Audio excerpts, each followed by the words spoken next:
नमस्कार दोस्तों, आज मैं फिर उपस्थित हूं आपके बीच में। आज मैं आपको बताने जा रहा हूं कि कानूनी सलाह क्यों जरूरी है। प्रॉपर्टी परचेज करने से पहले कानूनी सलाह जरूर लें अपने वकील साहब से।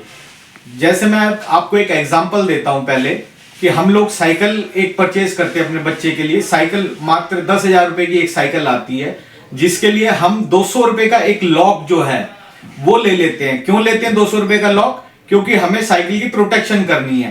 तो 10,000 रुपए के ऊपर 200 रुपए लगाते हैं, 2% जो है प्रोटेक्शन करने के लिए एक साइकिल की। लेकिन जब हम करोड़, 2 करोड़, 5 करोड़ की प्रॉपर्टी लेते हैं तो कानूनी सलाह के पैसे देने में हमें दिक्कत होती है, या हमें समझाया नहीं गया कि कानूनी पैसे ये फीस देने से आपको किस तरीके का फायदा होगा। आप कानूनी सलाह लेंगे तो आपको पता चलेगा कि जो आप प्रॉपर्टी लेने जा रहे हैं वो वाकई में गुड प्रॉपर्टी है कि बैड प्रॉपर्टी है। क्या उस प्रॉपर्टी के ऊपर कोई लोन है, क्या उस प्रॉपर्टी ऑलरेडी कहीं पे मॉर्गेज हो रखी है, या वो प्रॉपर्टी जो है एमसीडी ने बुक कर रखी है।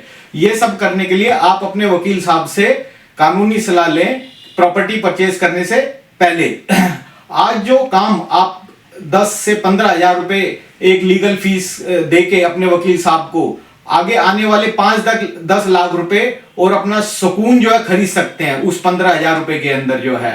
मैं आपको एक केस एग्जांपल बताता हूं जिसके अंदर एक आदमी ने प्रॉपर्टी परचेज करी, डीलर ने उसको फंसवा दिया, प्रॉपर्टी फ्रॉड निकली, जिसकी प्रॉपर्टी नहीं थी उसने उसके नाम में रजिस्ट्री करा दी। आदमी अक्सर ये देखता है कि भाई रजिस्ट्री हो गई मेरे नाम में तो ओके है, लेकिन वो प्रॉपर्टी उस लेडी की नहीं थी और उस लेडी ने और डीलर ने उस लेडी को एज ऑनर बता के और उसको फंसवा दिया। अगर यही काम जो है वो अपने वकील साहब से सलाह लेते तो ये जो है लिटिगेशन बच सकता था। उसके जो उसने 50 लाख रुपए की प्रॉपर्टी ली, जिसकी वैल्यू बाद में 0 हो गई क्योंकि वो फ्रॉड निकली, तो उसको वो प्लॉट खाली करना पड़ा। अब केस क्या है वो मैं आपको बताता हूं। एक प्रॉपर्टी डीलर ने एक प्रॉपर्टी दिखाई, बताया कि मार्केट रेट से 5 लाख रुपए सस्ती मिल रही है। फिर बताया कि मालकिन इसको बेचना चाहती है। चेक से पेमेंट नहीं ली उस मालकिन ने, उसको डीलर ने नहीं दिलवाई। लेकिन बच्चों की पढ़ाई के लिए कैश जो है, जो बच्चे कनाडा में पढ़ रहे हैं उनको कैश भेजना चाहती है।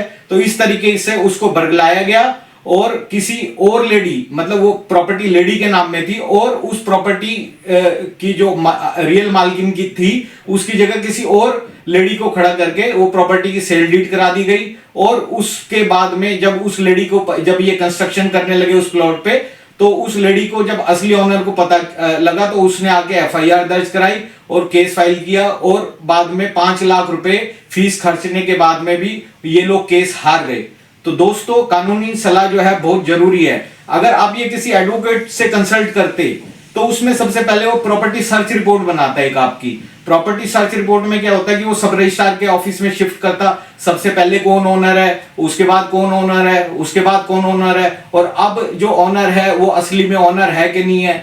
फिर उसके ऊपर किसी एमसीडी का कोई हाउस टैक्स बकाया तो नहीं है, कहीं कोई एमसीडी ने इलीगल तरीके से उसकी एमसीडी ने इलीगल कंस्ट्रक्शन के लिए उसकी प्रॉपर्टी बुक तो नहीं की है, और कोई प्रॉपर्टी पे लोन वगैरह तो नहीं है। इस तरह की सारी जानकारी जो है अपना वकील जो है 15,000 रुपए लेके आपसे एक प्रॉपर्टी सर्च रिपोर्ट बना के देगा जो उसकी लीगल ओपिनियन ऑथेंटिकेटेड है।